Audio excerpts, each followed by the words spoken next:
It is Friday. It's already February 11th. Thanks for joining us here on Real Talk. We've got a great show in store coming up. Sarah Hoyles has been keeping an eye on news as it develops. We're going to be following what our elected representatives are saying in the House of Commons. Somewhat of a confused Conservative Party, if you ask me. Under interim leader Candice Bergen, we're going to bring you an exchange between her, the interim Conservative leader, and the Prime Minister Justin Trudeau yesterday. Curious to know where you're at with that. We'll be keeping an eye on our hashtag RealTalkRJ. Coming up in about 10 minutes, we're going to talk to Dr. Jim Bookbinder out of the University of Waterloo. He's an expert in supply chains. He's going to give us a sense of how these occupations, these border blockades are impacting Canadians. What's the true cost of this? What's the impact on inflation? Want to make sure that we're having informed conversations and deep understanding, as deep as we can get, on how what we're seeing all around us is actually impacting us, not just in the short term, but in the longer term as well. We also will continue our coverage of our celebration of Black History Month with what I think is going to be a really powerful roundtable, a Real Talk roundtable. It's our Friday tradition here on the show. It's coming up in about a half an hour from now. We're going to talk to descendants of Black communities in early Canada. We're going to talk to Stephen Cook and Shannon Prince and Junetta Jamerson, and I'm really looking forward to this. You won't want to miss it. If you're watching this live on YouTube, if you're streaming the live audio on the Mixler audio app, make sure you text your friends, let them know that's coming up. They can listen to that live in about a half hour's time. Plus, of course, we'll get into our question of the week. We're going to take a look at how you feel about that occupation. Is it resonating with you? Do you believe it to be legitimate? What are some of the observations you make in the fill-in-the-blank section of our question of the week? That'll be good coming up today. And, of course, trash talk to wrap up the show today. It's been a tough decision for our team. Our panel of Trash Talk judges have had to sift through submission after submission, and they've handed me 5 or 6, maybe 7 of them that are great, including one about LinkedIn. Somebody's all fired up about LinkedIn. I'm not sure I saw that one coming, but we'll get into Scott's argument. That's coming up about an hour from now. Now, of course, you know that this show is presented by the team at Bitcoin. Well, they're based out of Edmonton. They've got more than 200 Bitcoin ATMs across the country, more of them internationally. That's always where the most interesting stuff's happening. You take a look at Bitcoin in countries like El Salvador right now and what it's doing to financial structures down there. Fascinating stuff. They've also got a set it and forget it Bitcoin savings plan. A monthly or bi-weekly direct contributions to your online Bitcoin wallet. They can set it up for you. Just look for Bitcoin Well under the sponsors tab on our website, ryanjesperson.com. Real Talk starts right now. Here's Ryan Jesperson. As mentioned, coming up in about 10 minutes, Dr. Jim Bookbinder, an expert in supply chain management. But we keep an eye on the news of the day as it happens. This exchange yesterday in the House of Commons. I want to put this in front of my team members. I'm going to get Sarah and Sam's take on what they heard here yesterday. If you haven't yet seen this exchange, the first voice you're going to hear is the interim leader of the Conservative Party of Canada. She's stepped in, nominated by her peers after Erin O'Toole was essentially voted out. We don't know who the next Conservative leader is going to be.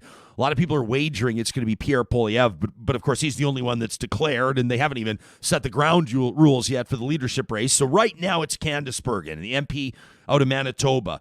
And she wanted to take the PM to task yesterday for how his government has managed this Ottawa occupation. Here's how it went. It's been almost 2 weeks since the beginning of this impasse. We all want the protests to end and these Canadians to feel like they've been heard and respected. But now critical infrastructure is being restricted. Why? Because of this Prime Minister's failure. I've asked the Prime Minister to meet with me and the other opposition leaders in good faith to try to find a way forward from this impasse. He didn't answer yesterday. He hasn't answered to date. I'm going to ask him again. Will he meet with us? Right Honourable Prime Minister. Mr. Speaker, the Conservative Party of Canada has spent the last 2 weeks endorsing and enabling these blockades across the country. The leader of the Conservative Party and her team have been their biggest champions, even promoting their fundraising. The consequences of these actions are having dire impacts. They're impacting trade, they're hurting jobs, they're threatening our economy, and they're obstructing our communities. I am focused on ending it. I hope the leader of the opposition will maintain her current position and continue to call for an end to these blockades. Okay, so this is yesterday in the House of Commons. Meantime, as mentioned, the only real contender very early in the process for Conservative leadership, the MP out of the Ottawa area, originally out of Calgary, Alberta, of course, Pierre Poilievre, Conservative leadership candidate, goes on the record yesterday saying that the Prime Minister, Justin Trudeau, mandated truckers be vaccinated, quote, as a vindictive wedge strategy to divide Canadians. Pierre Poilievre goes on to say, I'm proud of the truckers. So you might not be alone if you're sitting here trying to figure out exactly which lane the Conservatives are driving their truck in. I mean, which argument is it? Is it the PM's fault? Is it time that he do something and demand an end to this? Or, I mean, are we proud of these truckers? Are we proud of these demonstrators? Do we stand on their side? You saw a video, I mentioned it yesterday. Andrew Scheer, the former leader of the Conservatives, another one of them, wanking out of his way before heading into work in Ottawa yesterday. It was on video, went out of his way to shake hands with and greet these convoy occupiers. So what message are you sending to them? What message are you sending to the rest of Canada? I always like to pick the brain of those that are closest to me on this team. Sam Brooks, Sarah Hoyles. Of course, Hoyles, you've been following this on behalf of the show. I'm not sure. I mean, you know, there's the hooting and hollering that comes in the House of Commons, the heckling, and it's all part of it. We kind of love the heckling a little bit. But I'm not sure exactly what Justin Trudeau did to earn the heckling there, where he says, you guys have been supporting them the whole time, and all of a sudden, boo, boo. It's like, no, it's pretty obvious in plain sight. Everybody can see it. I don't know where the heckling is coming from. Yeah, it's just facts, folks. I guess they're cheering for facts. I guess. Science. Yeah. Hashtag science. I don't really get the argument. I mean, I can understand that, you know, as the official opposition, your job is to kind of be critical of the government and put your own policy out there. Say, if we were the government, this is what we would do. And I think that the Conservative Party, and this is going to sound and look like a little bit of a pile-on, but quite frankly, right now, the people that are loudest in criticizing the Conservative Party are my Conservative friends who are appalled with what they're seeing right now. This party's embarrassing itself.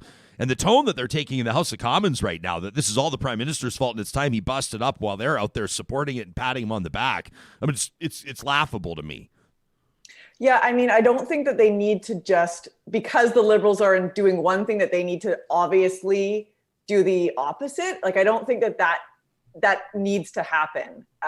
There is an ability to be wanting our supply chains to be open and to actually have our borders open for trade and to support our economy. I think that is a Conservative value just as much as it is a Liberal value. Yeah, Crazy Fast Daddy says, can we please stop calling this a protest or a trucker rally? Fair enough. I mean, it is a protest for sure. It's an occupation. I understand why truckers don't want to call it a trucker rally. All the truckers are out there working right now. They're hauling goods across the country. Sam, when you're watching this, we ask you hit play on that clip and you're sitting there watching it. Are you able to take it seriously at all? Please say yes so we can have a dissenting opinion. Please tell me that it resonated with you. I actually zoomed in a lot more on what Pierre Poilievre had to say rather than Candice Bergen. Like I would say that, here and now in this flashpoint, in this moment of time, what we've seen from the CPC over the last couple election cycles, and certainly what's ramping up right now, is like the only brand that they really have that they're sticking to is Trudeau is bad and he must go. And the loudest, most angriest, most fist-pounding voice among them has been consistently for the last couple years, Pierre Poilievre. So I think that, Candice Bergen can try and rally the troops and she can say what she wants, but she's not the face of the party, and the face of the party is shifted. Yeah, no kidding. Kathy on our live chat on YouTube says, I don't blame the Prime Minister for not wanting to meet with these people. They're carrying around signs talking about hanging him. I wouldn't want to meet with people saying they want to kill me either. Jillian, meantime, on the language front, says it's a siege. It's like a terrorist siege. Shalane says I'd call the hecklers children, but the grade 5s and 6s that I see are much more mature than them. Fair enough. How about Craig, who says people lining up their kids on the border crossing, says this is domestic terrorism. You see this? All the kids hand in hand, they're doing what their parents are telling them to do. Parents are using their kids to block the border. I always try to flip things around. We actually have an amazing email. I'm sort of feeling I don't want to lop off Trash Talk at the knees. There's a submission from West Juice. And the biggest compliment, West Juice, that I can pay you an hour before Trash Talk comes is that I have you in the closer spot right now. This is the one that's going to send us into the weekend. It's like the good night now. The sort of stone cold Steve Austin, crack the two cans, smash them together, and beer suds all over the face while we sign off. That's sort of West Juice's email here, so I won't read it now. But it touches on that whole idea. If you walk in different shoes or you look at this through a different lens, I wonder how the same people would feel. Let's say an Indigenous family brings all of their children out and they stand hand in hand to block the development of a pipeline, right? What happens if a bunch of people bring all their children out and they stand hand in hand, ring around the rosy style around a big old growth cedar tree, and they refuse to allow the logging to happen? Does everybody still support it? Everybody still support kids getting involved? Everybody still support using their youngins that don't yet have the decision-making power, that don't yet have the autonomy, don't yet have the legal right to either participate or decline their participation in these types of things? Joe says it's bouncy castle fascism. Okay. And we've got people endorsing, like Jake says, I do endorse Real Talk ending in the same manner on Fridays. We could get, when Sea Change releases the Jespo Pisco Sour again this coming June, we'll do 2 cans of Pisco Sour every Friday. I'll go all stone cold up in here to wrap up the week. We'll see how that goes. People are debating whether or not that's child abuse. I don't want to get too far off track here. This is one of the storylines that we're following. But Hoyles, I think something that's worth attention as well is that with Pierre Poilievre putting himself out there, I was listening to Bruce Anderson talking to Peter Mansbridge a couple of days ago on The Bridge on his podcast. He says the rapidity, the immediacy of Pierre Poilievre's announcement he's going to seek the leadership led Bruce to believe that this was a plan that had long been laid. There was no consultation with the family. There was no consultation with a team or potential donors or investigating like all the others are saying. We're going to take a look. I'm going to decide if it's right for me and my family at this time, and we'll be making an announcement when the time is appropriate. Pierre Poilievre was like, I'm in. And so people are going to be talking about him. It's a smart move to declare early. You might scare off some others, right? It can also be tough because it's tough to make news later. When you make the big splash early, you got to remain forefront in people's minds. But Pierre Poilievre saying, I'm going to lead this party forward. He says, I don't want to be, he didn't say he wanted to be the leader of the party. He said he wants to be prime minister. And then to go play footsies, to hop into bed with the convoy. It's a risky move politically, I think, especially when you don't know how this occupation is going to play out.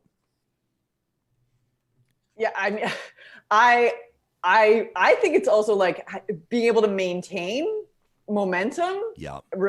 Announcing this early is tricky business. But I mean, if he's going to continue to make headlines by aligning himself with the truckers, like maybe that's his approach. Maybe that's what his whole campaign's going to be about. But you gotta to push this party further right. I guess. But if you're pushing the party further right, I mean, what's the wager?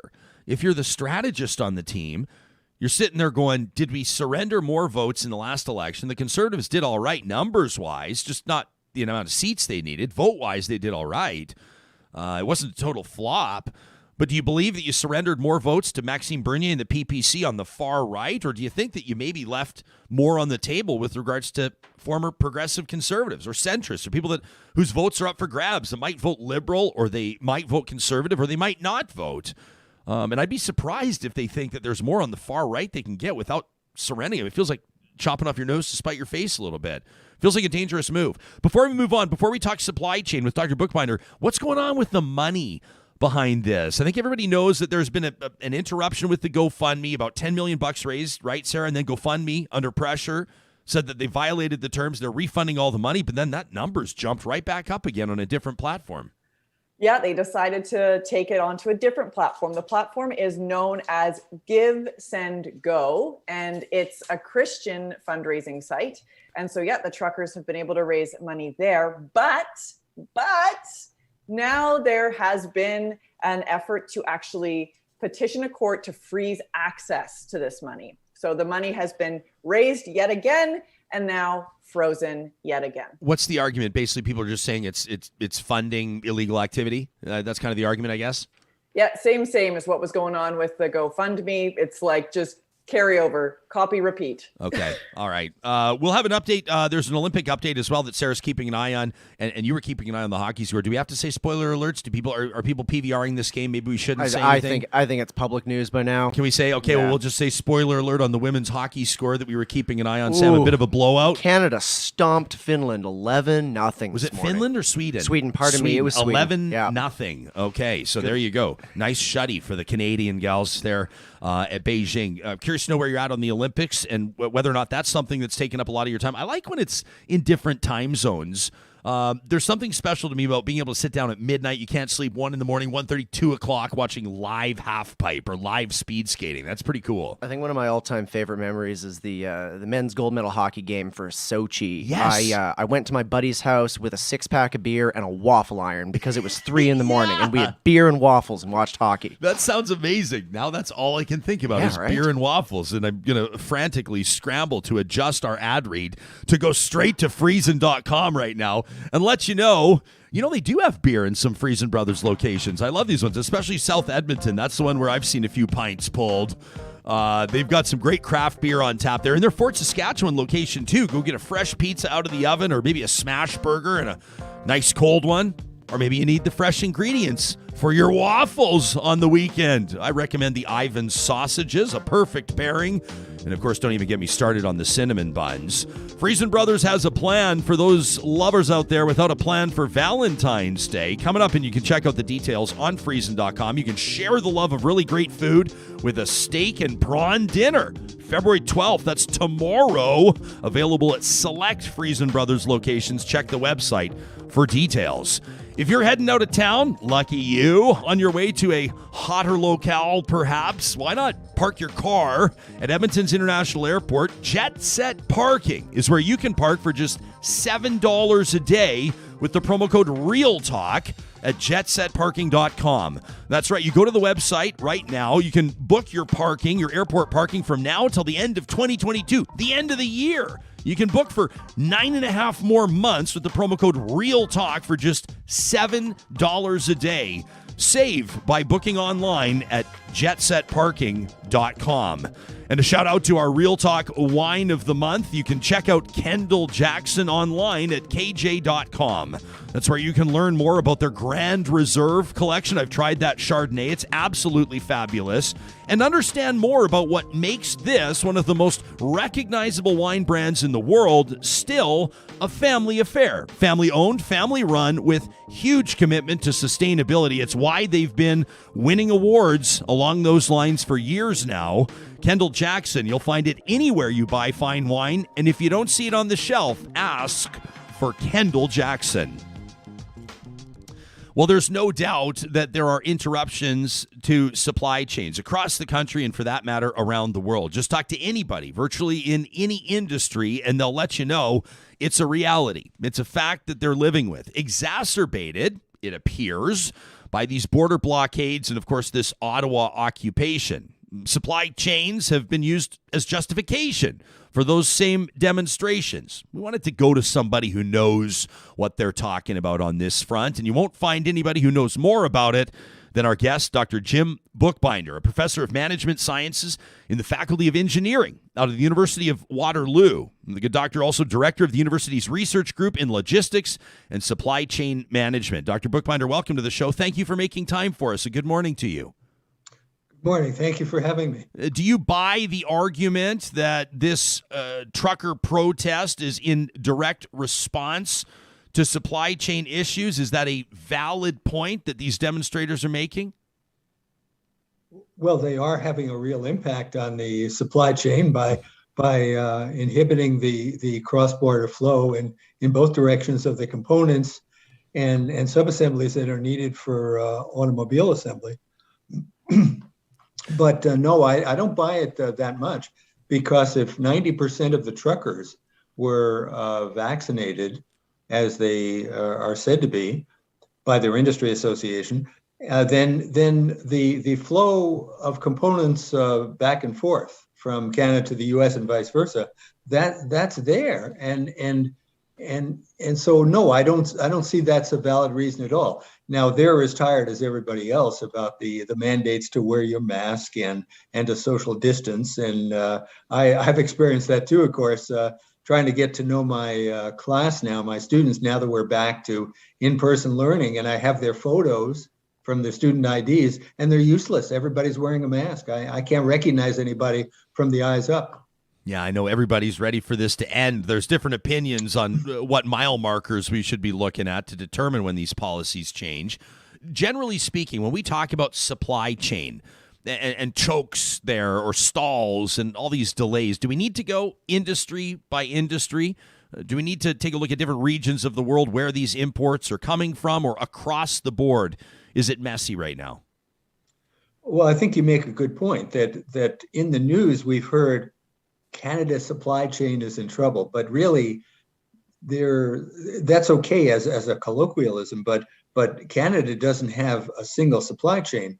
Companies have supply chains, and many companies are part of multiple supply chains.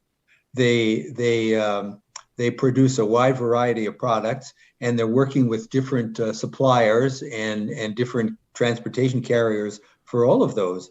But it is true that we have difficulty because of the lack of transportation capacity in the various modes, and we can talk about that if you like. And then the other capacity that we're lacking is for warehousing or storage at distribution centers, because if we were going to try to increase the amount of product that's available in the near term to retailers, it's got to be stored somewhere, and there's a shortage of capacity there as well.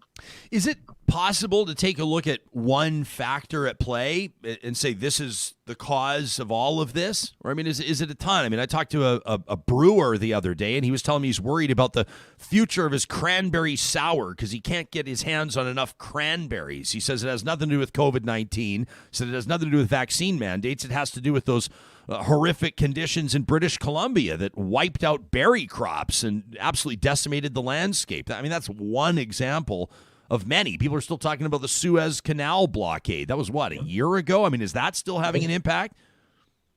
Well, its impact is probably tapered off by now, but the cranberry example is an excellent point, that every product or type of product has its own issues. And if there were a better supply of cranberries, then perhaps we'd be worried about the availability of the bottles in which to put the product. So there are a lot of difficulties. I think it all comes back to when the pandemic first started. Who knew what was going to happen, really? So we all panicked, and industries, as they would likely do, cut back on their production because they imagined there was going to be a great recession coming, if not a depression. The government then stepped in and said, okay, we're going to have all these programs that are going to help people keep up with their salaries. We'll help companies maintain their production to the extent they can, because they'll be able to maintain many of their employees. So the company stepped in, and as a result, now the cutbacks, in hindsight, didn't need to have happened or didn't need to be that drastic. And I believe that's what was the initial cause of the problem. We were just taking a look at a report from CTV News that points out how supply chain disruptions and a shift in consumer behavior are keeping inflation elevated in Canada. Can you draw that line for us? Can you help us understand how the disruptions of the supply chain and consumer behavior impacts that inflation in Canada? The inflation is, roughly related to the fact that demand at present is much greater than the supply. We haven't, as a society, we haven't been spending money on leisure or travel, and so we got plenty of money to try to buy goods, but the goods are less available than we would like because of the cutbacks I mentioned before. So if supply is less than demand, then it's natural for companies, as a way to try to equilibrate everything, to raise their prices. It's a way to get some hesitant purchasers a little bit less eager to buy, and supply and demand become slightly more equal. And I'm sure a macroeconomist could give a better theoretical explanation than that, but that's roughly what's happening. We got an interesting comment from Glenna, who's watching us live. Glenna says truckers have demonstrated how dissidents inside a democratic country can easily bring commerce to a halt with a big truck and an attitude. New conditions for access may follow this action. When it comes to action, what would you suggest different levels of government could do, if anything, to improve the flow of the supply chain and ultimately to benefit Canadian consumers? That's what people expect from their government, right? It would be nice if the government could do that. Now, in some cases, they can and they have. In the U.S., the important ports of Los Angeles and Long Beach, they've added an extra shift, so they're working 24/7 to try to unload the ocean-going vessels that arrive at the port, unload the containers, and of course that's the first step. Now we need the rail capacity to be able to then get those containers away from the port and move them to the ultimate buyers of the goods. So that's one thing the government could do. We can't overnight. We can't create more highway capacity, and we certainly can't create more drivers and more vehicles, more trucks for them to drive. So I'm not sure government can help out that way. But we could talk about concrete actions that some companies have taken that enable them at least to be in a better position. Yeah, what would be a good example? Well, Canadian Tire is chartering its own vessels from Asia, so they have control now over that capacity of the ship. So that's one thing they have done. I think Amazon is also chartering its own vessel, and you would expect Amazon to be doing something like that because they've got the financial muscle to do so.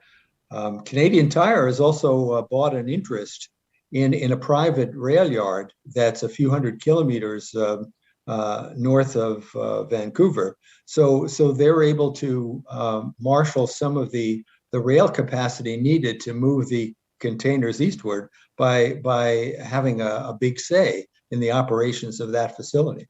I mean, there is a shortage of rail capacity and industrial land operations in general near a port, and Canadian Tire took a good step there by investing in that rail yard. Jim, is this, and obviously you're talking about huge brands, you talked about the financial muscle, which is obviously a huge factor. A lot of small business owners will be going, I can't exactly charter my own vessel right now, right? But is this part of a new reality? Is this a blip on the radar in 2025 or 2026 when we look back and talk about the great supply chain interruption of 2021-22, or is this the future? Well, I hope it's not the future. Now, I was wondering about that same thing. What can a medium-sized or a small company do? So if there's a shortage of transportation capacity, not every organization does their trucking via common carrier. Companies that are public that are available for hire, and you make arrangements on a contract or a load-by-load basis to move your goods. But many companies operate their own private fleet also. They have some of their own trucks. And I would think that if a company could afford it to take a major interest in a trucking company, an outside trucking company, bring some of that transportation capacity in-house, and then have a little bit more say in the timing of the movement of goods from one node of a supply chain to the next. Fascinating stuff. Dr. Jim Bookbinder, a supply chain management expert out of the University of Waterloo. Thanks for making time for us today, helping us understand this. We appreciate it. Okay. I enjoyed learning about your program and being part of it. Thanks. Thank you. I appreciate that. That's great. Hey, one expert at a time. Just keep adding them to the roster, one expert at a time. As we are talking, Ontario's premier is addressing his province and addressing the country. Doug Ford saying that there's going to be consequences for these actions. He's talking about the truck convoy, the border blockade, says they're going to be severe. We pointed out yesterday on the show, it's estimated that the cost of blocking that bridge, the Ambassador Bridge between Detroit and Windsor, Ontario to Detroit, almost just under $500 million a day in commerce interrupted. There's major automakers that are interrupting their manufacturing schedules right now, saying they don't have access to what they need and they're not going to be working. Workers, hundreds, if not thousands of them are being held hostage right now by these demonstrations. Doug Ford saying we've got to heal the divide. We've got to come together. He just said, God bless the people of Ontario, and he's going to start taking questions. That's Ontario's Premier Doug Ford. Now, you told us how you feel about this convoy and ultimately this occupation in Ottawa. We're going to get to that in just a second. Review the results of this past week's question of the week. That in just a second. But I wanted to remind you that Athabasca University right now, it's open for you to come take a look. It's not the type of scenario where you got to wait until July or August to learn about admissions for September, and then you got to hit the ground running because fall is when everybody makes time for school, right? Fall is when it kickstarts. Well, not necessarily at Athabasca University. They've got their world-class accredited online programs. That's key, accredited. And the courses that offer you the flexibility to learn at your own pace on a schedule set by you that suits your lifestyle. So if the spring means back to school for you, so be it. If you need a couple months to get things sorted and then you can hit it hard, well, perfect. You can learn more about AU, how it works, the programs and courses on offer, and how to register at athabascau.ca. You can link to them under the sponsors tab on our website as well. That's also where you'll find the teams at Sherwood and St. Albert Dodge. And I want to remind you, yesterday they kicked off their Wild Wrangler weekend. That's going to run all the way through till February 13th. That's Sunday, of course. Your shot at some amazing details and deals on the wildly popular Jeep Wrangler. You'll find all of the details. You can browse the selection online, or if you'd rather shop in person, if you're like me, you want to smell the leather, man. You want to wrap your hands around the steering wheel. You want to feel how it rides. You'll find them. The best selection in the province at St. Albert and Sherwood Dodge. And how about all of those real talkers that signed up for the fixed rate at Park Power? Now, this is not the time where you want people saying, told you so. We know that. A lot of people taking a look at their utility bills right now going, what? Remember that Park Power gives you the option of fixed or variable rates. You can compare rates on electricity, natural gas, and internet 24 hours a day on their website, parkpower.ca. And when you're ready to bring your business to Park Power, they'll break up with your current utilities provider on your behalf so you don't have to have that awkward conversation. You can check them out online at parkpower.ca. In just a few moments, we'll get to our Real Talk Roundtable, part of our continuing celebration of Black History Month. And I'm very much looking forward to a conversation about early Black communities in early Canada. We're going to take a look back and understand the lineages, the challenges, the wins, and the lasting legacies. That coming up in a few moments. But first, every week, our official research and strategy partners at Y-Station push out a question of the week. You can find it on our website, ryanjesperson.com, under Connect. Hundreds of you chime in and let us know how you feel about the issues that matter most, the most prominent news stories oftentimes across the country, and that includes this Ottawa occupation. Let's take a look at what you had to say. Well, Chris Henderson and his team at Y-Station have pulled some highlights from our question of the week on this so-called Freedom Convoy. Sam, let's take a look at some of the key observations. Number one, just 4% of those of you that chimed in, more than 700 of you, 4% think that protests are useless. There's no point. Just 4% of you believe. So 96% of you think that protests do have value. I'm one of the 96%. Just over half of you, 53% of Real Talkers surveyed, believe that violence in Ottawa was a real possibility on the initial day of that protest. You had your hearts in your throat a little bit. More than half of you believed that it was possible we would see violence. Here's another interesting stat. Just 2% of Real Talkers surveyed believe that January 6th style violence, what we saw a year and a bit ago in the United States, is not possible in Canada. In other words, almost every one of you, 98% of you believe that Canada could see a problematic scenario like that. And here's another interesting one. 4 out of 5 of you, 79% of Real Talkers believe that the convoy is about much more than protesting vaccine requirements for truckers. I'm with Chris on this one. He included a note in the top line report that we get. All of our Patreon supporters get that top line report. He says, I'm actually shocked at how low that number is. He says, I thought that would be in the mid-90s. Pretty interesting, right? 1 in 5 of you believes that the convoy still is just about vaccine mandates? I don't know about that. Now, when it comes to whether or not protests are effective, 45% of you said maybe they can be, but this convoy didn't live up to the hype. The demands were poorly presented, and elected officials will not take it seriously. 40% of you said it's not a serious protest by serious people. It's obnoxious, but easy to ignore. That's those of you that aren't living in downtown Ottawa right now, I guess. And 4% of you believe that showing up in force like that sends a real message to our elected officials, whether they like it or not. We asked you to fill in the blanks. What do you think the main message of the convoy was?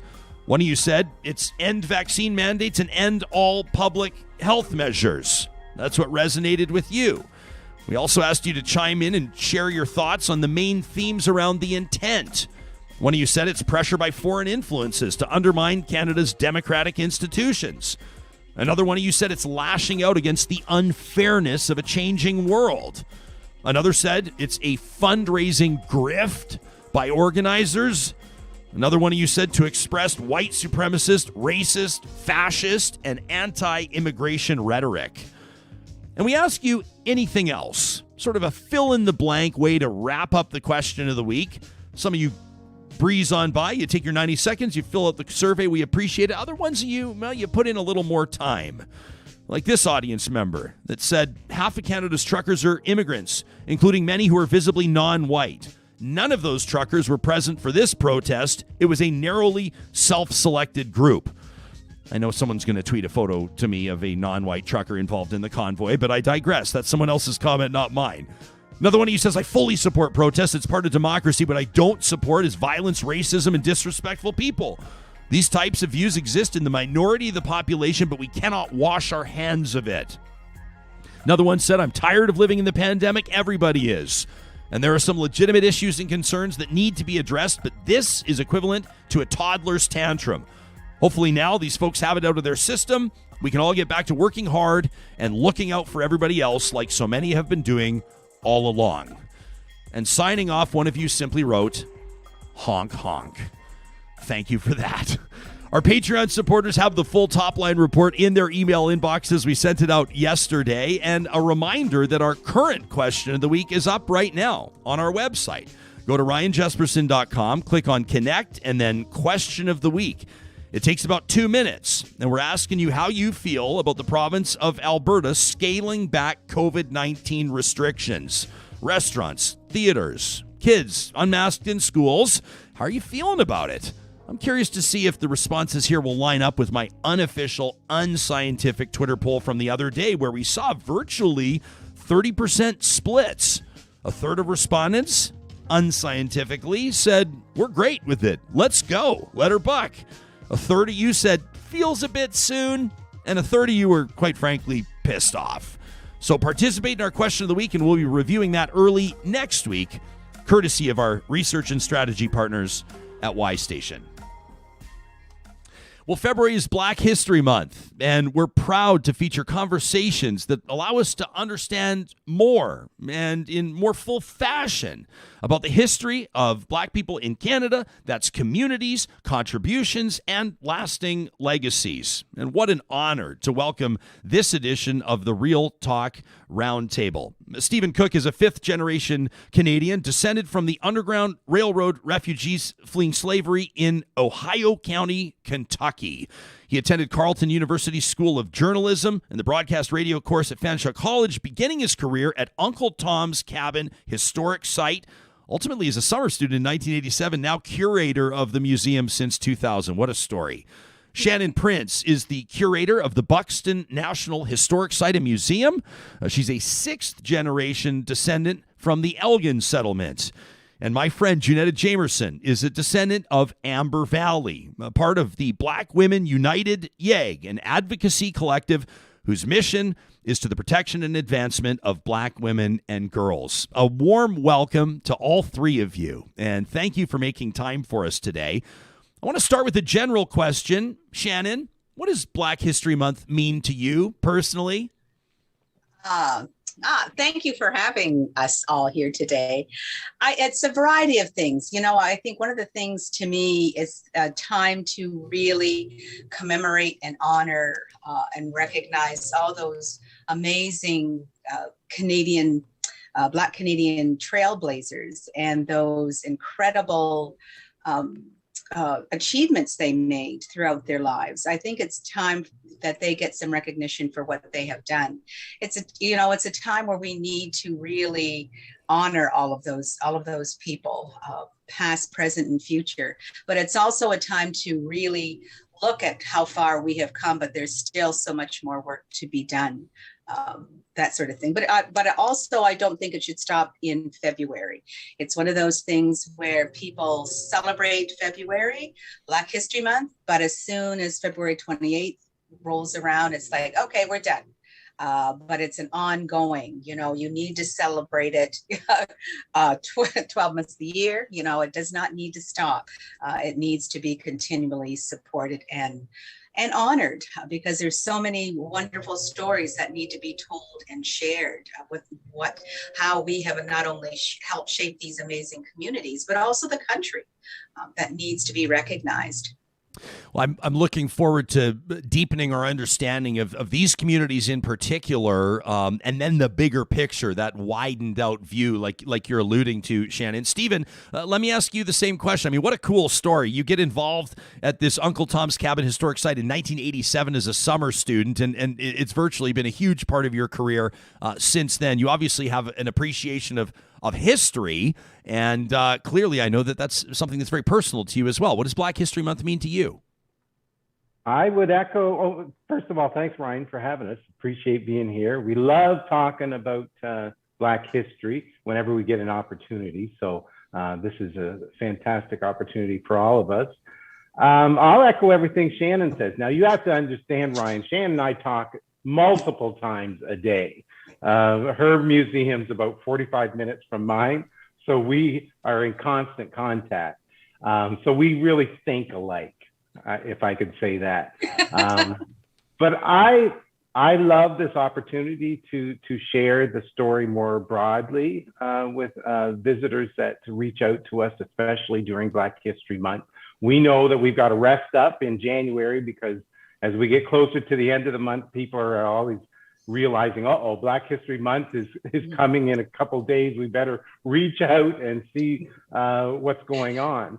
But I think what's really special for me about Black History Month is we're always learning. And I don't think any of us probably on the call know everything there is to know about Black history. So when this month comes around, we're learning about new books, new resources that have been published or produced that tell another nuance of the story that we didn't know about. So it's an opportunity for us to educate ourselves as well. And that's what I really appreciate about it. I love the spirit of the comment, and I hope and I trust that every one of us, regardless of our depth of knowledge or understanding about Black history in Canada, will learn something as a result of this conversation. Junetta, you've heard what your co-panelists have to say about what Black History Month means to them. You have been a dynamic storyteller through song and advocacy and so many other involvements that I've personally witnessed over the years. What does Black History Month mean to you this year? Well, first of all, I have to greet my co-panelists, Stephen, Shannon. Greetings from the settlement people. I'm just so happy to connect with you, because we have this geographical divide. I don't know, Ryan, of another panelist that's actually brought all these hereditary members together like this. And if we could just add a Scotian brother or sister, we could have a whole homecoming up in here. That would be one for the books. So I'm just so happy to be here with y'all this morning. And I hope we can get to know each other better after the show, and build that relationship. So my family actually comes from Wildwood. Amber Valley was our largest settlement. My family is from the Wildwood settlement. My husband's people are from the Amber Valley and around the Maidstone area in Saskatchewan. And Black History Month to me, it is something that I didn't just stumble into, I was born into. My grandmother was one of the first documentarians, that's Mrs. Velma Carter. My father then took up the baton and, he produced works and many cultural community activities and was very, very active in community building. And so I've really just come into this quite naturally. And like my sister said, we live it 24/7. We live at 365 out here. We really do. In this house, I can't speak for everybody, but in this house, I know we sure do. So it's wonderful to be able to share some of this history with people who are less informed. And I get that same surprise, what do you mean Black people been here, right? I get that all the time. I'm just like, yeah, tell me when your people came and I bet you I got you beat, right? Yeah, well, let's talk about these early settlements, these early communities. I mean, Junetta, I love how you put it. This hereditary panel, where my understanding is that the three of you can all trace your lineage directly down for what, probably 150 years. Shannon, what do you know about your earliest or your family's earliest journey into Canada or these early communities? My family, they came from Tennessee, believe it or not. And it's interesting because one of the first places they did when they came to this area, they settled in the Dawn settlement prior to moving out here to Buxton, which is really kind of interesting. So some of them settled there and then some of them moved out here to Buxton where we are. So this settlement is one of those stops, like Stevens is as well. But our area, it's there were planned settlements, if you will, and we were one of the 4 settlements that were planned. Basically, someone had an idea, a vision, what they wanted to see for Blacks, for better opportunities. So they all had the same idea: secure the land, build the churches, build the schools, and they will come. So ours was 9,000 acres in comparison to some of the other ones. And it was also classified as the most successful, if you will, in some terms, due to, and I think it was the opportunities that were provided for Blacks when they arrived here. So it was very, very prosperous, successful, that sort of thing. And at its height, there were, close to between 1,200 and 2,000 people that arrived here, but they had their own industries. They produced, if you will, some doctors and lawyers and congressmen and speaker in the state legislature. So people had their first start in history, if you will, here in Buxton, but eventually returned to the United States to help with that reconstruction. Shannon, just to follow up, what was Canada like for these people that are bringing their families up, hundreds of them, in many cases fleeing slavery? And I'm curious to hear from all three of you on this. But, as Canadians, typically we can become guilty. We look down to our American neighbors and we say, look at all the problems that the Americans have with racism. And we like to absolve ourselves of any of this. And we know that certainly that's not the case. I mean, we could talk about our nation's history of residential schools, but I don't even think we need to go into that. We can keep it in the context of this. Was Canada, would you deem it to be a welcoming place, or were there some rude realities in Canada? I mean, what did these early settlers face when they crossed that border? It was because Canada was perceived as that place of freedom and opportunity and warm and welcoming, but it was not as such. When you read some of the slave journals or the narratives, if you will, in Benjamin Drew's book, North Side View of Slavery, some of them will tell you, that I felt safer sometimes living over on the Detroit side. And then when they arrived here in Canada, it was totally different because they weren't embraced, thinking that they were going to have that warm and fuzzy feeling. But there was slavery here. There was racism here. Basically, you're here, but I don't want you in my backyard. That was the whole idea. Let's move them out of here, and then when, slavery was abolished, I'm proud that we've abolished it. But again, I don't really think I want to be around them. So they faced a lot of obstacles. with slavery already being here in Canada. And what's also interesting, when there was slavery here, Blacks were actually escaping and heading back to the United States. You don't normally hear about that side of the story either, because at that one time there was no slavery there. So it's interesting how they and it was a porous border. So when, people, because slave catchers would patrol the, Detroit River, Detroit, Windsor, Niagara, Buffalo, those border crossing areas. So they had thinking they were coming here and being, they had another long road to go, I should say. But here, because the founder of our settlement realized, because of this opposition, he put a lot of rules in place because of that. And he firmly believed that if Blacks were given those same opportunities as whites, they could become self-sufficient and self-sustaining. And that's why, land could only be purchased by Blacks for a certain period of time, and to give the Blacks a sense of pride in who they were. And they did it on their own. Stephen, did you hear stories like that? I mean, in your introduction, I mentioned you're a fifth-generation Canadian descended from Underground Railroad refugees who had fled slavery in Kentucky. Did you hear stories along those lines involving even your ancestors? Not so much from my ancestors, because it's sad to say, but because I've been here so long, my passion is more so to telling the story of Josiah Henson, and I learned from his great-great-granddaughter. And we would always have buses that come in and they want to speak directly with her to hear firsthand what was slavery like for your grandfather and what was freedom like. But she would always have to tell them, I'm sorry, but those stories didn't get passed down through our family. We were taught that we've arrived here, we're safe, we're free, don't ask questions, just keep your head down, work hard, and be the best that you can be. So a lot of those stories were lost over time, unfortunately. And that's one thing I do regret, especially with my family. My mom's now got short-term memory loss, so she doesn't remember a lot of the things from the past and can't pass those down. So if there's one message that I always leave our students with when we do tours with them, it's to ask questions of your mom and your dad and your grandparents, and record that information, because as you get older, you're really going to want to have a really good sense of self. And there's no better way than hearing it directly from your family. Junetta, how did those stories make their way down in your family or in your circles or among your community members? Was there a concerted effort to help subsequent generations understand some of the challenges and some of the victories that were evident in these early communities?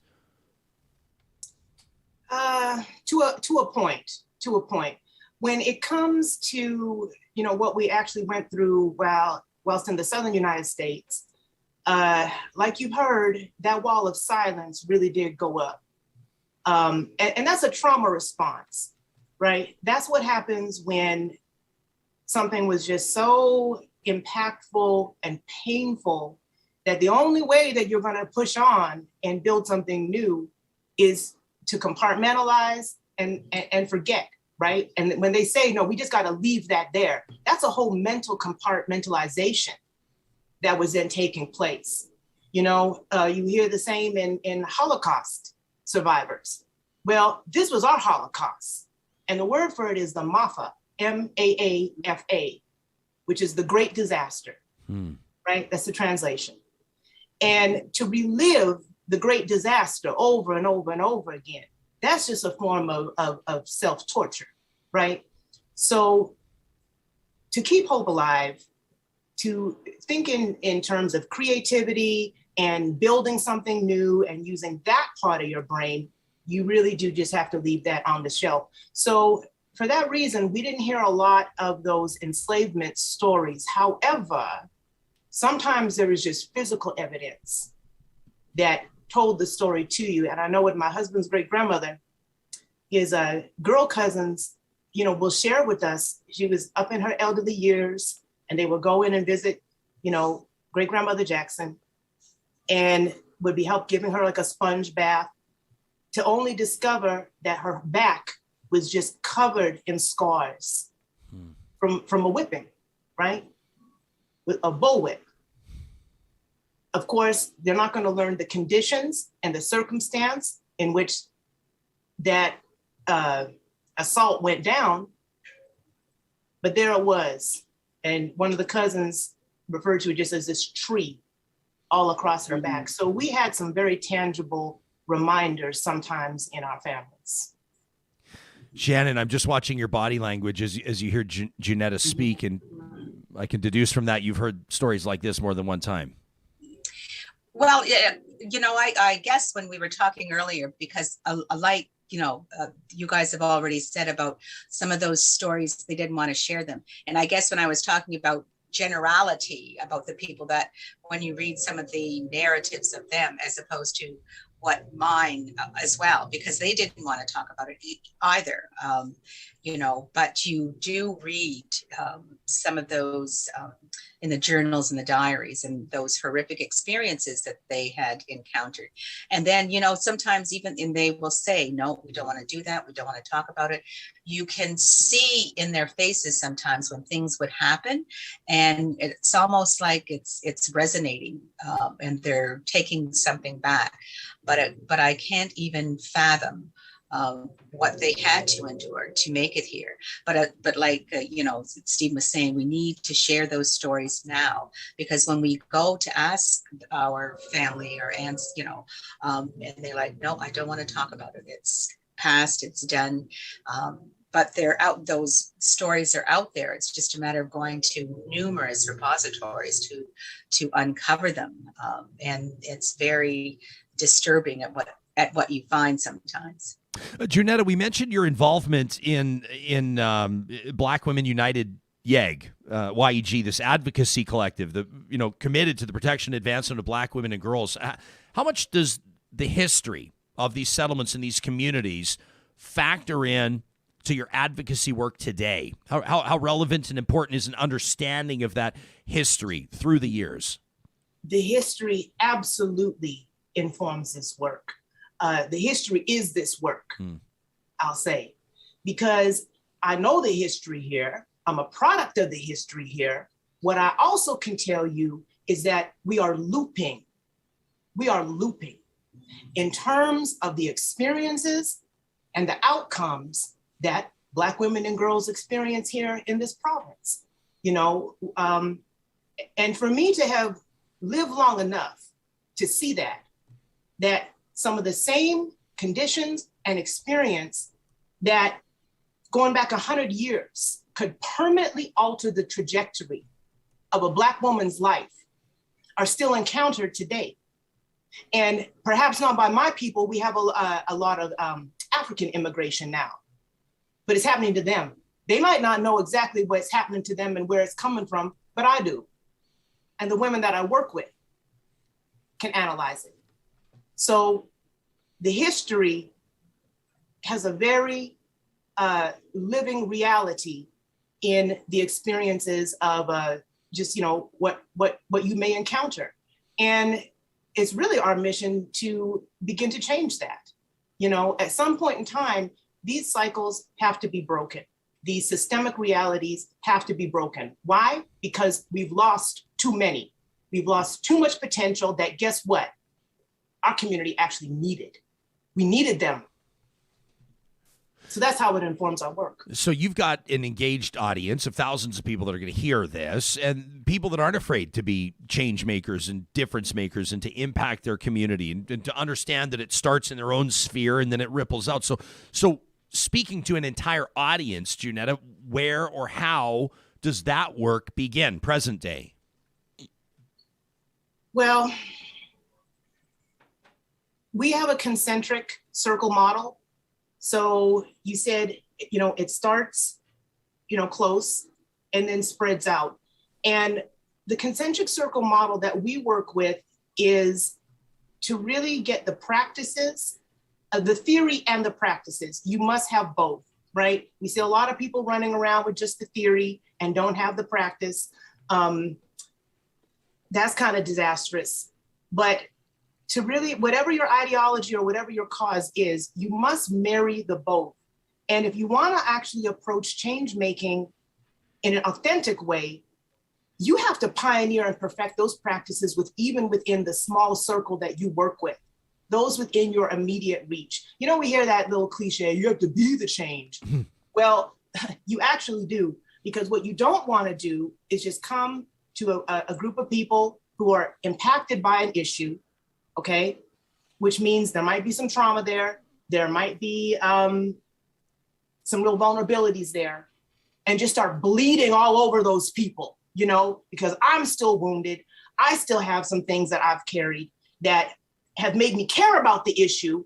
But guess what? I have not healed and transmuted into something more positive. We can all stay in a state of outrage, but it's that inner transformation, that healing process really, that's then going to move you into being solution oriented. So that's part of the model that we work with, Ryan. And that's what I would, you know, have others think about as well. Stephen, what do you observe when you talk about students that come, not just students, but visitors that come through and visit Uncle Tom's Cabin historic site? And for many people, they're going to be hearing or learning more about these stories for potentially the first time. What sort of an impact do you see it having on people and people from different ethnic backgrounds with different family stories with regards to when or how they came to Canada, how long they've been here, what their present day looks like? What do you observe? Well, when Junetta hits on a really important part of, there's no excuse for turning a blind eye to what's happening today. And that's frustrating for us seeing that today. Just within the last 6 months, racism there's been a resurgence in it within our community here in Chatham, Kent. And locally, a young boy was told he needs to hang from a tree like an apple, like your ancestors did. This is what kids are saying to other kids in front of teachers. And the teachers aren't stepping in. And I just find that deplorable, because there are diversity and inclusion coordinators, managers within the school boards that have the resources, they have the skill set, they have the knowledge to aid these teachers in confronting racism when they see it. And when they turn a blind eye to it, it really upsets me. I know it upsets Shannon. I'm sure it upsets Junetta as well, because there's no excuse for it. Our ancestors worked too hard and strove day in and day out to give our descendants the best opportunity they had. And they worked with the community. And for this to still be happening today, it just frustrates me to no end. So we here at Uncle Tom's Cabin, we do a diversity symposium. I know teachers, some of them they know it's a sensitive topic and they're leery of teaching it, but we provide those resources to them. We give them that training. They have to take it and apply it in the schools. So that's the response that I get when people come on our tours, whether it's in person or virtual. They didn't know this history, and there's no excuse for that. You know, our stories out in Alberta, here in Chatham, Kent, Owen Sound, Niagara Falls, they're in the history books now. So study those, apply the lessons that are learned in those studies. I want to take a look at our live chat here for a second. Kim says, I had no idea any of this information. She says, you know, we're awful when it comes to our isolation of information. Even when we want to know more, we don't. She says, I'm frustrated at us and I'm sad. Kaylin's watching from Vancouver. She says, I'm learning a lot here. She says, my Ukrainian side settled 150 kilometers from Amber Valley, and I never even knew that there was a Black community there. What about this from Sharon? This is an interesting comment. She says, I find it so interesting, says Sharon, that when it comes to, you know, white communities, people saying they didn't know about these settlements, but us Indigenous people always knew that they were here. We always knew about Amber Valley. We always knew about Wildwood. Junetta, is there kind of like I don't know how to ask the question. Is there a synergy, or is there some sort of parallel experience, or is there some sort of alignment with regards to the experience of Black people in Canada, Indigenous people in Canada? Do you see the story of reconciliation through a different lens as a descendant of people in these early Black communities? I see it through a very different lens. There are parallel experiences when you just look at Turtle Island in its entirety. And really, I've had the privilege of, working with and presenting to Indigenous groups. And some of the discussions that we've had identified that in the history of Turtle Islands, when Africans were forced to this continent, because we did come here in exploration, but I'm talking about the forced presence. We weren't enemies in the sense. Now, history is complicated. And there were times that, you look at the Buffalo Soldiers and, what they were made to do, what their assignment was. But when not under duress, we just simply didn't engage or interact with the same level of violence and disrespect and just horridness that the Indigenous nations encountered from white people, from like the white colonialists and settlers. So the history does not have the same enmity. And oh yeah, like I'm recognizing some people here. Hey, Junetta, let me ask you. So for people that are going to hear this on the podcast, they won't know that we're taking a look at some incredible and powerful historic photos. Sam, if you wouldn't mind putting those back up, you say you're recognizing some people. Would you tell us a story, or would you make an observation? Would you put some context to these photos as best you can? Yes. If this is the same picture that I'm recognizing, I believe this is actually from my settlement. I believe this is actually a picture of look at what the tractors or farm machinery used to look like. Yeah, it's got to be 100 years old. I might even have this picture in my personal family collections, to tell you the truth. I don't know. I'll have to go dig. But yeah, it looks quite familiar. Amazing. You talked, Stephen, I wanted to circle back on this, and we want to talk about, obviously, when we recognize and observe Black History Month, we want present day and future implications. We want to learn history. We want to apply those lessons to our lives present day and moving forward. And I know that this is a powerful image in the worst kind of a way. Stephen, you're talking about what's happening today. You use the word frustrated. You say you're frustrated, and I appreciate that. I wonder if perhaps there's rage that boils below the surface. I don't know. But when we see these convoys and these demonstrations and these protests, and you see the imagery of that Confederate flag and what it represents, I'd like to ask each of you how you process that and what you wish Canadians would talk about when we see that imagery on Parliament Hill and elsewhere across the country. I saw that image in a window here in town about 6 months ago of a Black woman and her white boyfriend. And I could not, in my mind, justify why that image was in that household if you knew the history behind that flag. And just for me personally here in town, I think people on the podcast might be surprised to know that the whole civil rights movement in Ontario began right here in Dresden with a man by the name of Hugh Burnett, who was a Black man, went off and served his country in World War II. He came back here to Dresden, went to one of the shops in town, and they refused to give him a cup of coffee. And it's because of him and the work that he did by forming this organization called the National Unity Association that the freedoms that we have are enshrined in the Canadian Charter of Rights. I don't think people know that story and know the struggle that we went through to get to the point where we are today. Those were true freedoms that had to be fought for, that weren't given to us.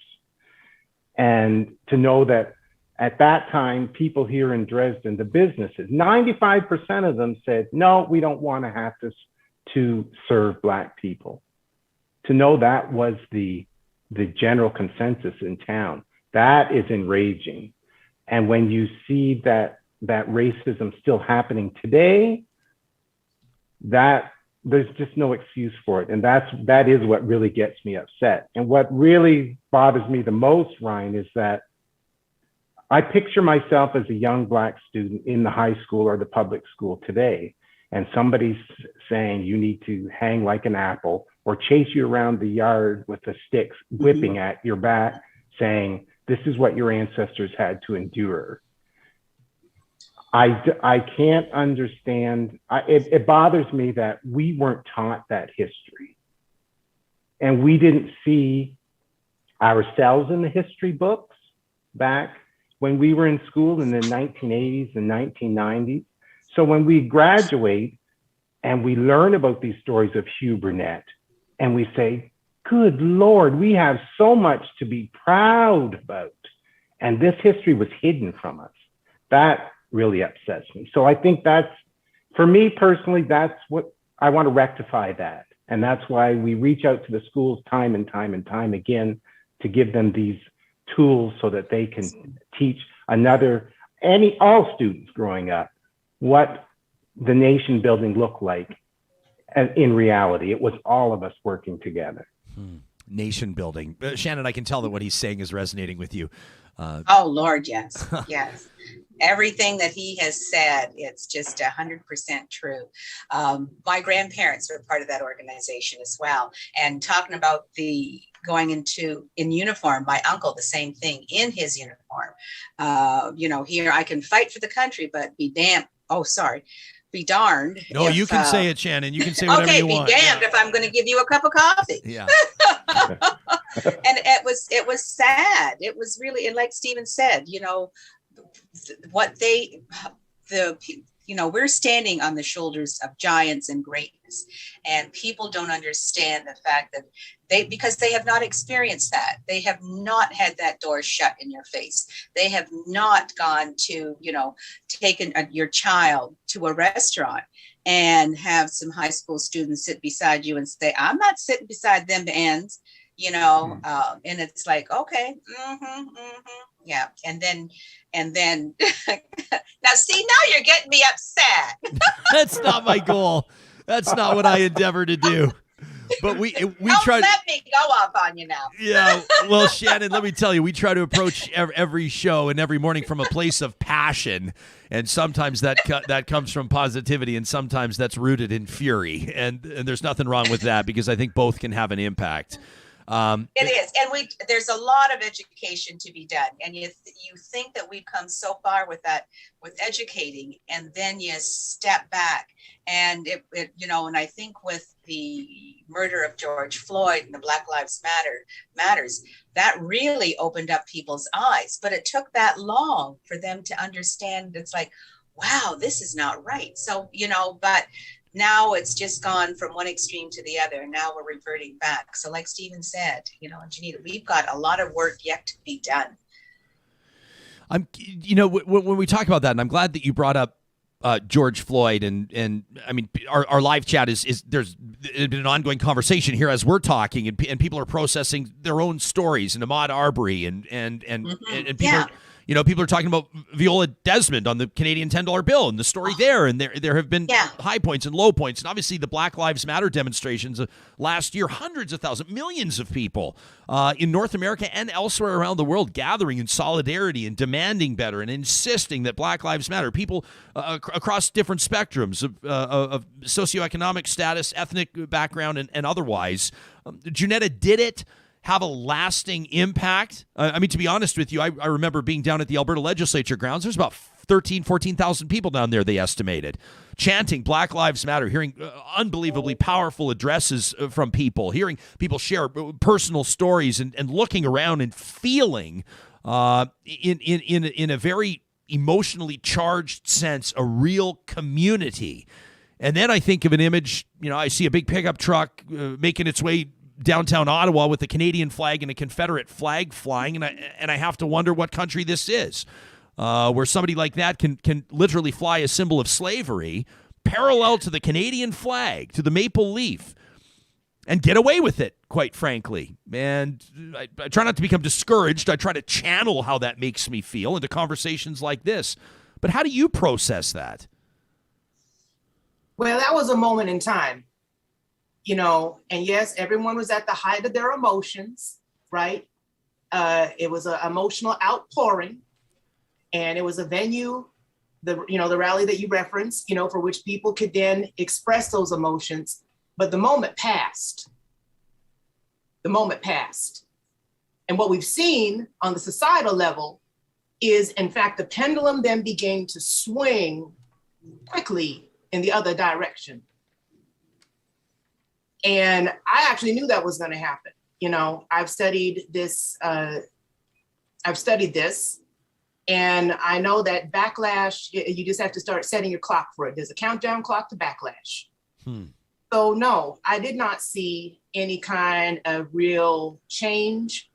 It was emotional, but it did not translate in my experience, okay, as a Black woman living here, it did not translate into any systemic change, societal change, attitudinal shift.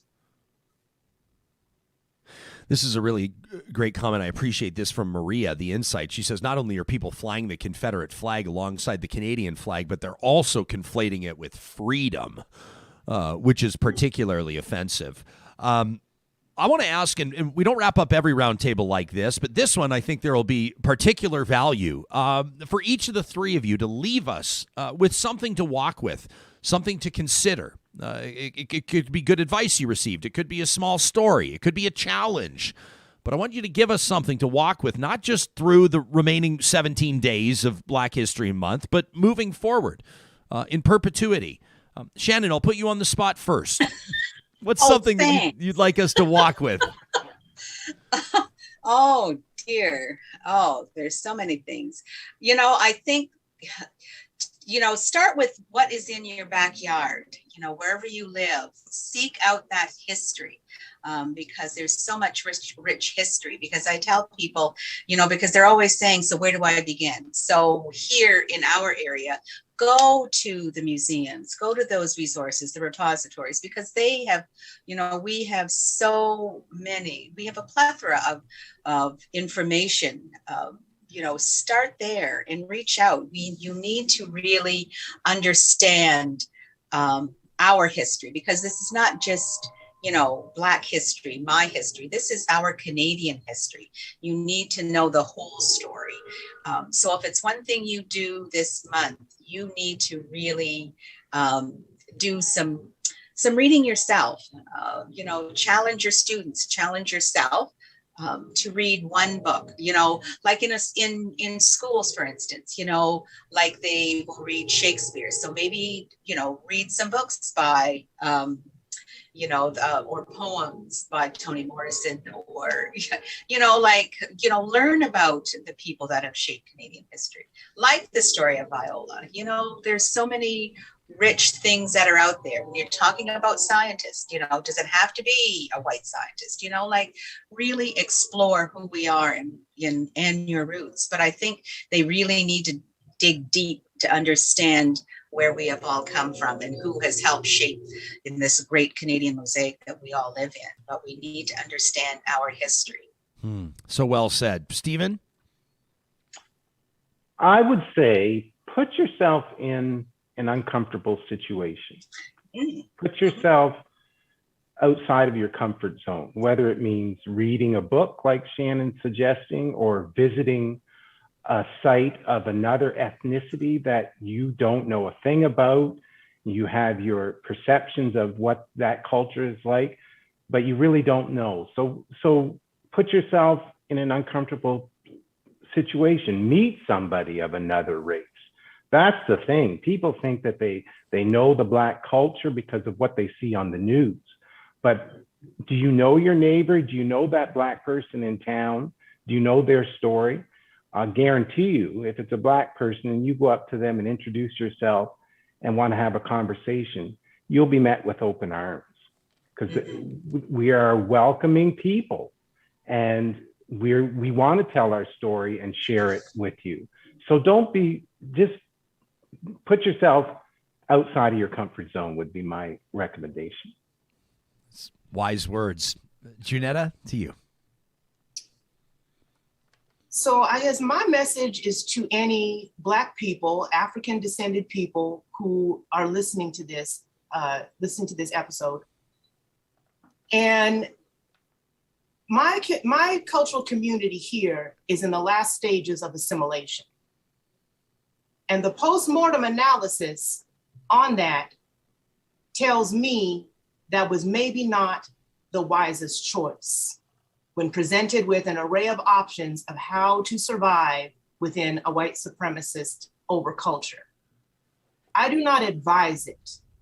So to any other brothers and sisters who are hearing me today, my advice I'm actually going to take from an Indigenous elder, Mr. Stan Daniels, who advised his granddaughter, infiltrate, don't assimilate.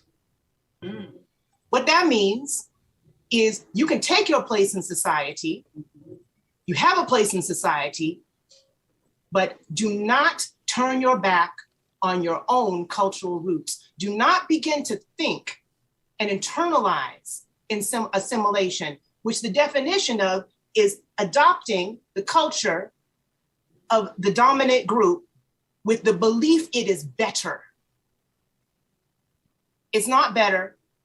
You're not worse. And that's not the approach you want to take. You have to keep your own cultural gold. Amen. Because that's exactly what it is. Yeah. Take your place, but don't leave yourself behind. Amen. That's what I would say. Fantastic. That's Junetta Jamerson. You can read more about what she's doing with Black Women United YEG at bwunited.ca. It's been a pleasure having Shannon Prince join us. You can check out buxtonmuseum.com and Stephen Cook. You can check out uncletomscabin.org. As Gord Downey said about the Rio Statics when the Tragically Hip were on tour many years ago, we are richer having heard from you today. Thank you for this. Our pleasure. Thank you. Thank you. Real Talkers, we'd love to know how you process what you've just heard. I'm so grateful for that conversation. You know you can be in touch with us anytime to talk at ryanjesperson.com. I just popped into the live chat here on YouTube, and all I see is a bunch of hands clapping and a bunch of hearts. And so I think that this message has resonated. Kathy just says, yes, Junetta. Scott says for Black History Month, he's going to watch Black Klansman. That was a powerful movie. Wow. Others of you are sharing books that you've read. Alicia says, A Love Letter to Africaville, is it? One that she says she'd recommend. Same with Policing Black Lives, another book. I've not read it. I appreciate that. Deborah says, attend the churches. Lilith's Brood, Maria says she's reading through. Homegoing in the 5th season on her to-read list. Interesting. I'm not familiar with it, but I appreciate these suggestions. Thanks for everybody and your contributions to our editorial process. If there's something, an interview you'd like to hear on the show, if there's somebody you'd like to see featured on Real Talk, we want to hear from you. And that's something that means a lot to us, is your participation in our editorial process.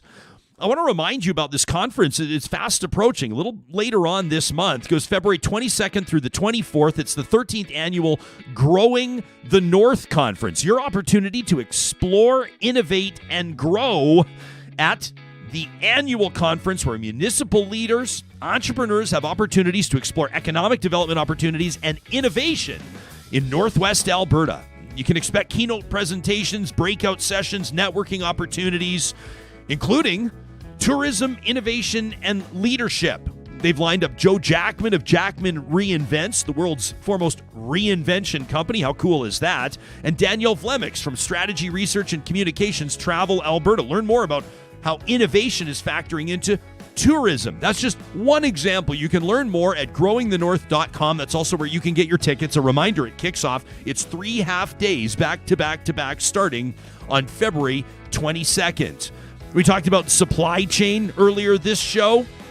I was talking to Mike from Eden Landscaping about a month ago now, I guess. I've been telling you about our conversation. He says the number one thing this time of year Real Talkers need to remember when dealing with Eden Landscaping or any landscaping company for that matter is that it can take a while to get these construction materials in. The supply chain is impacting everything. That's why Mike wants to get your design done up based on your dream. He wants to bring your outdoor space to life. But they got to get the ball rolling now if you want to have that space usable by June, July, August, those cherished summer months. You can learn more about what they do. Take a look at their portfolio. They do so much work. I mean, excavation, retaining walls, outdoor kitchens, stonework, water features, you name it, at landscapeedmonton.ca. And our friends at Dram in a Can want to remind you that you can get your hands on 100 mils of beautifully blended Irish whiskey. It's the Two Stacks Irish whiskey, a beautiful blend, conveniently in a can for the whiskey lover on the go. It's perfect in your tackle box. It's great in your backpack after you've earned those Ks. You're sitting down, the boots are off, you're massaging your feet, and you get into a Dram in a Can. If you've been there, you know what I'm talking about. You can find it at Sherbrooke Liquor. You can buy them in cans of 1 or packs of 4. And don't forget, at Sherbrooke Liquor, their new location in Otwell, it's their second in Edmonton. Literally thousands of brands of craft beer. Sam Brooks' eyes just widened like dinner plates. That's Sherbrooke, that one Sherbrooke. We're not going to give away your address, Sam, but that's like virtually. No, but walking distance to Sherbrooke was a small factor in why I bought my house. Yeah. Small factor. And it actually probably has a pretty good impact on resale value as well. I think We're so. walking distance to Sherbrooke, Absolutely. where you can pick up your Dram in a Can. You can check them out online at SherbrookeLiquor.com. Sarah Hoyles, hanging out from her home studio, we're calling it, the editorial producer of this show. Amazing roundtable. I'm so grateful that you lined that up. We're also keeping an eye on stories as they develop. We mentioned Ontario's Premier, Doug Ford, addressed the country, in particular addressed his province of Ontario as we were on the show today, and people are paying attention to what that's going to mean. In particular, I think, of particular concern to the Premier there, probably, the Ottawa occupation for sure. It's not Toronto, so it's maybe not completely on his radar, but that bridge and the $500 million of trade interrupted every single day with that blockade, that's got to be prompting his comments. State of emergency is what has been declared in Ontario as an effort to end the truck convoy blockades. So, it's now a state of emergency. That was just announced today. One of the things that is particularly interesting about invoking that or declaring a state of emergency is it gives different powers to levels of government, to law enforcement and the like. So it'll be interesting to see how that manifests itself. I think it's probably safe to say that there are millions of Canadians that are expecting these blockades to end one way or another at some point in the next few days. People are losing patience. Yeah, I mean, I was thinking about Occupy Wall Street. Remember that? There were occupiers there, and they stuck it out for some time, but it ultimately dissipated in a non-violent way. I don't know, when we're having jerry cans and it's like open threats around violence from these folks, I don't know that it's going to end without violence. Yeah. I'm not encouraging it. I'm not wanting that, but just with the vitriol that's coming from these folks in the convoy is beyond concerning. I was going to say concerning, but that doesn't even come close to capturing. Yeah, I know. It's like when we were just talking to Stephen in the roundtable, and he goes, "It's frustrating." He was talking about things that are frustrating, and I'm going, "Well, that's one way to put it." Infuriating is probably not. You don't put words in somebody else's mouth, but I know that right now, and people are going, "Well, what are these politicians supposed to do?" And I think it's probably fair to say that some people will acknowledge, people driven by common sense will acknowledge that there are some political inconveniences for some leaders here, including Premier Ford, including Premier Kenney and Premier Moe, and for that matter, conservative leadership at the federal level. But Canadians have had enough. And at what point does the political opportunism turn into political liability? It's a fine and dangerous line to walk. What's going on with this figure skating story? A lot of people are going, hey, is Canada ultimately going to win a bronze medal in team skating or not? What's happening here? Well, it's a Russian figure skater, and she was found doping. The Russians basically found this out in December, but said, you know what, it was, I love this. It was a misunderstanding is what the Russians have said. Okay. So they said, you know what, she can still go to the Olympics. So as of today, now that the Olympic Committee has found out about the doping, they are trying to actually get her banned from competing. So that might mean that the Canadian that was in fourth place, will get bumped up to third, and then also this figure skater Kamila Valieva, right? Yeah, Valieva. There we go. Thank you, Ryan. She's supposed to compete later, like next week, and that might just not happen. 15 years old, right? And described as a prodigy. Our house is a figure skating house. Carrie, my wife, was a competitive figure skater for many years, and she was saying to me before this story surfaced about this banned heart drug. What is it? Trimetazine or something like that? Detected in a urine sample, like you said, by Russian authorities back on Christmas Day. The big deal about Valieva was that she's 15 years old and she's landing quads in competition, which is a huge deal. I said to Carrie, I said to Carrie, how big of a deal is this? And she just kind of turns and looks at me like, that's a big deal. And she landed a couple of them. So it'd be interesting to see what happens here. I'm not, and I promise, Sam, Sarah, I promise I won't take us back into the steroid Olympics chat. Although I know that Why not? Well, I mean, it would bump our downloads up because everybody wants to talk about the steroid Olympics. But some people will get angry and say, are you suggesting that 15-year-old girls should be taking anabolic steroids?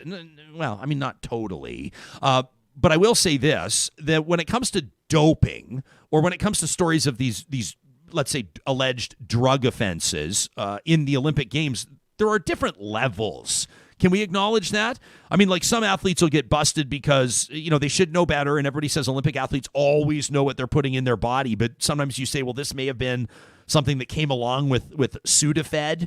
An athlete was having some sort of allergy attack and took Sudafed, and this showed up.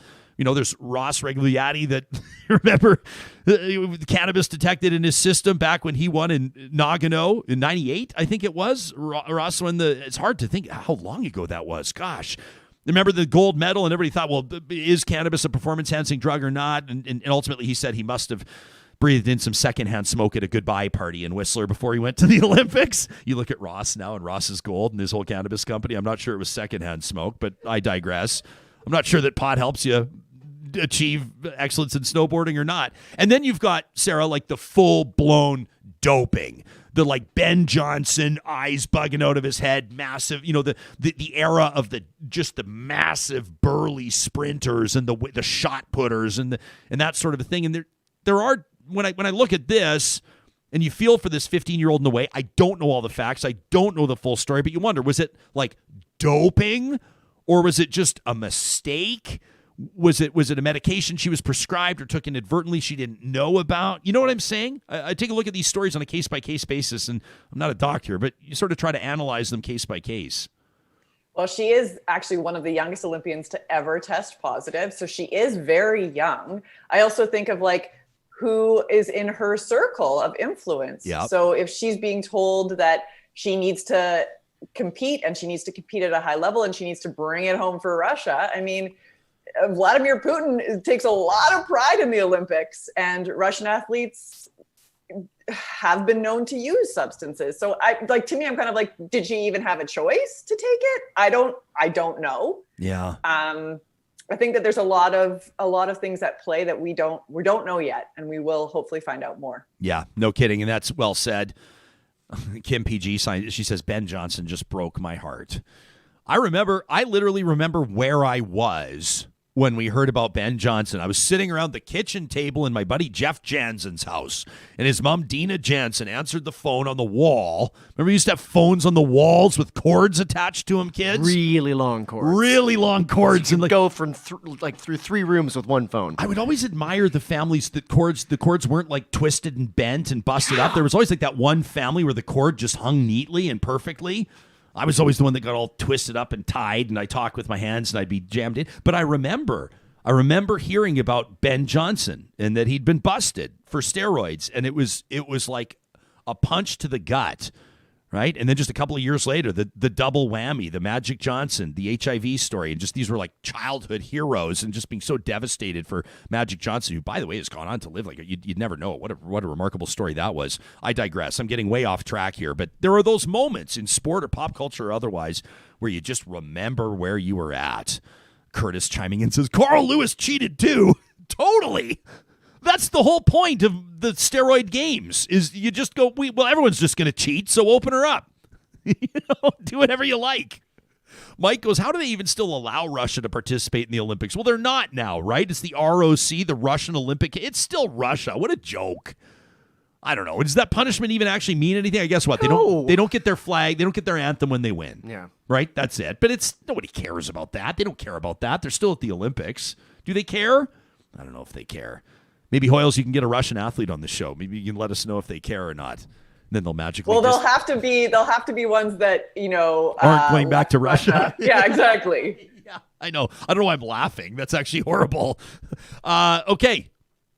Jillian, by the way, says, speaking about black Canadians versus black Americans, nothing divided us more than Ben Johnson versus Carl Lewis. Maybe Donovan Bailey versus Michael Johnson. That was kind of that. There was that rivalry too. And Michael, he pulls his hamstring halfway through as Donovan Bailey's just wiping the floor with him in the 150. Remember that, everybody? Boy, was that ever cool. Sharon's remembering Nadia Comaneci, the perfect 10 in gymnastics. Gosh, we could go all day on this. Yeah, Debbie says, I don't know, what's the difference between Russian athletes competing under the Russian flag or is the Russian Olympic, I don't know, ROC, who knows? Brenda says, Russia's Russia no matter what it's called. I was about to make a Ukraine comment, but I don't want it to come across as glib. It's fucking horrible what's going on there right now. And, of course, that's a story we're keeping an eye on. You look at the troops that Russia's amassing on that border, it's estimated it could cause or it could prompt or it could facilitate, what's the word, up to 8 million refugees in the next while out of Ukraine. It's a story that we're keeping an eye on, to be sure. Alicia says, great minds. She was referencing the same story as me, that 150-meter dash. You think Donovan Bailey, that guy's just a champ. Have you ever met him in person? Guy's like, me, no. He's like, he walks into, I had a chance to interview him a couple times. He walks into a room and he's just like, he's one of those guys that just, one of those people that just brings energy into a room. You know what I mean? Like just positive energy. And you're looking and you shake. I remember when I was shaking his hand, I'm like, this guy was the fastest man on planet Earth. How cool is that? So what are these people like? When you're like Serena Williams or you're Connor McDavid or you're Donovan Bailey and you're laying in bed at night and you're like, I am literally the best on planet Earth with what I do. Amazing stuff. You know what they probably don't do is crush blizzards on a daily basis, but the rest of us can.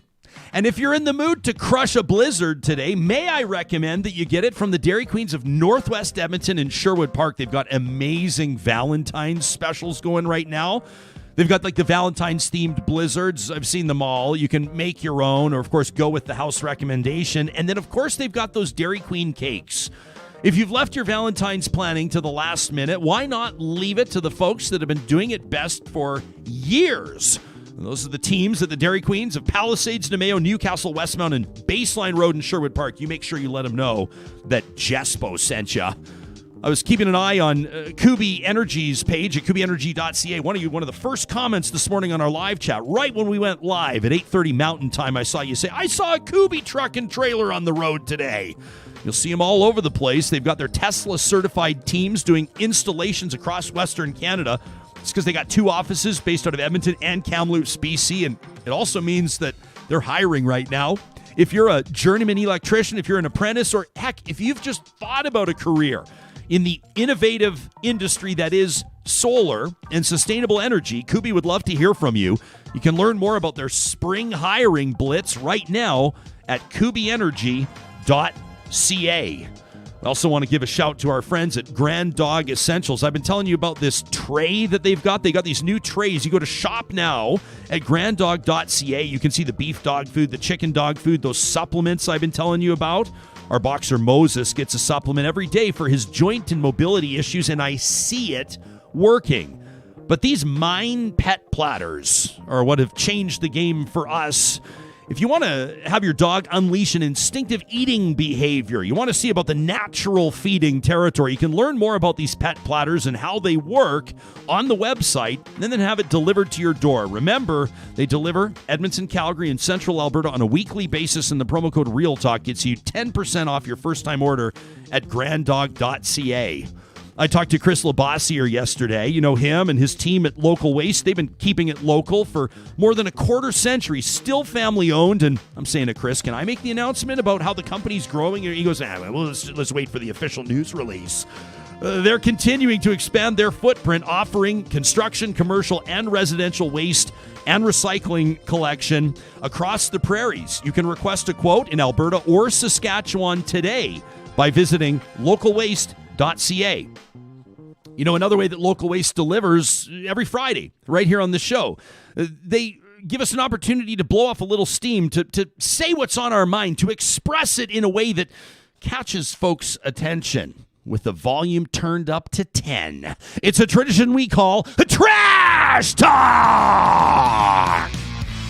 Yeah, this is from Scott, who says, to all the people on LinkedIn, can you please stop using this platform like Facebook? Why are you posting things that do not involve finding a job or talking about education to find a new career path or even trying to find a new mentor? Go and post your nonsense ideological leanings on Facebook. Before you like or repost something on LinkedIn, please ask yourself, is this the kind of crap I should be taking to some other social network to signal to my friends that I'm either very intelligent or otherwise? Or is this job related? And for that matter, to the engineers of LinkedIn, please ban all posts by politicians. None of what they're posting is relevant. It's not helping me. Looking for a job. Public service announcement over. Sincerely yours, Scott. There you go, Scotty. What about this one from wife of a teacher who writes in, says, I'm so sad teachers are being picked on and bullied by Alberta's Premier and Education Minister. They haven't even set foot in a classroom through this pandemic. They're just out looking for a fight. These two keep bullying, poking, vilifying, and lying, stoking that anger. It's like they want teachers to walk out so they can vilify them and the Alberta Teachers Association even more. Teachers are not okay. They're worn thin. They're tired. They're depressed, and they don't deserve this fight from these bullies. I hope Albertans see through this. These folks know these bullies are going about it all wrong, attacking the good people. How many times have you heard or have you thought, thank God for my kids' teachers? I bet a couple of thousand times more than you've said, thank God for the UCP. Signed, wife of a teacher. What about this one from Jimmy, who says, great show. Finally, some Canadian content that's informative and extensive. Says, well, that's what I thought until I tuned into your February 4th show, Ryan. Your change of tone from your kind, thoughtful, inquisitive discussion with folks talking about eating disorders to your ranting and lack of empathy toward the blockade at the borders at Coots and Ottawa downtown. How can you hate us if you do not know us? Should not public figures like yourself strive to lessen the gap between groups and promote understanding and empathy toward others? Just wondering while I'm at work, waiting for a truck to show up. That from Jimmy. Point registered. Jimmy, thank you very much. This one from Johnny, who says, Jespo and earmuffs, kids.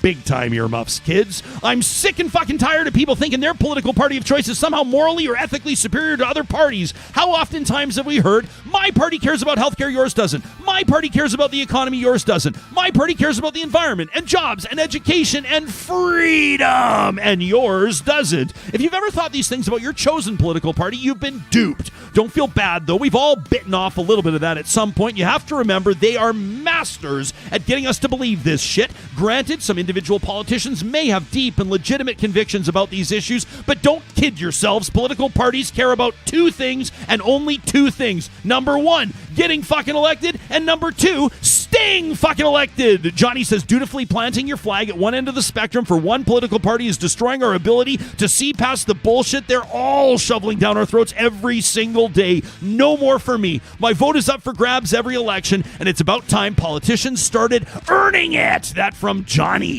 This one from Deanna, who says, my premier's a bully. He's not a leader or collaborator. He rules with an iron fist, creating fear and division. Doesn't care about the greater good, just himself, no one and nothing else. Me, me, me. A liar who lies so easily, his only tell is his smirk.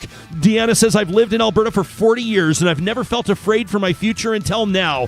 This because of my premier, the gaslighting, the deflecting, unleashing the alt-right, and the silent MLAs are just as responsible as anybody else for this chaos. I may not be the smartest person in the room, but I know right from wrong, and I stand up to bullies. That from Deanna, and this one to wrap us up from West Juice. Buckle up. When I was growing up, we were told that being a good citizen, being a good Canadian, was all about looking after each other. Canadians were nice. We'd put Canadian flags on our backpacks when we traveled because we didn't want to be mistaken for Americans. If you wanted to have a voice in your government, you'd run for office, and at the very least, you'd vote and have your say, and that's how it works. Now these folks show up, some of them with their kids in tow. And I see on the internet they're using kids like human shields at the Windsor border crossing. Are you serious? What kind of a culture is this? There are some strong ISIS vibes going on over there. By the sounds of it, they don't even know how government works. Why didn't somebody teach them the basics? Where were they radicalized? And why don't their pastors and priests do something about these barbaric practices? I mean, don't get me wrong, says West Juice. Everybody's got a right to peacefully protest, but now people are losing their jobs and livelihoods because of the actions of these backward goons? In this country, that's not how you do it. Go get a job like the rest of us, you lazy assholes, and fit in or fuck off. West Juice then wonders, does this sound familiar? If you're a person of color or a Muslim like I am, this is the shit that I've been hearing about people like me and immigrants like my parents for more than 40 years. My parents came here, worked their asses off, built a life for us, and thrived. And because they didn't have the opportunities that you did back in their, quote, shithole countries, they love Canada. They told me that life won't be fair, but you can pull your bootstraps up. You can achieve anything here. Complaining, a sign of weakness. Now I see a bunch of weak, cowardly, ugly Canadians parading around like they own the place, being treated with kid gloves by the authorities. Must be nice to be able to erode the rule of law without consequences. For the record, I will forever use this as an irrefutable example of white privilege in this country. It's just too obvious. My parents didn't want to leave their lives behind in the old country, but they had to because people like you turned their country into a shithole. Now I'm seeing it happen to the Alberta and Canada that I love. Fuck these people and the trucks they rode in on. I'll also add the caveat that these aren't actually real truckers, just like Islamic terrorists aren't real Muslims. The vast majority of truckers, just like the vast majority of Muslims, are like everybody else, trying to put food on the table and raise their kids so they might have a better life, then maybe they could get off on a little vacation every once in a while. Sad these dumbasses are ruining for the real truckers, but hey, now you know how this Muslim feels. Imbeciles used to say that immigrants would ruin our country. I guess the joke's on them. It's old stock Canadian. That from West Juice, but I ain't throwing it because this is going in the hopper for email of the month. You can send your trash talk in to talk@ryanjesperson.com. Coming up on Monday's show, it's Valentine's Day, and we're going to talk about intimacy droughts. What's that all about? Plus, a student organizer of a walkout protest will join us before they, walk out. In the meantime, like, subscribe, share our content. Have a great weekend, and we'll talk to you soon.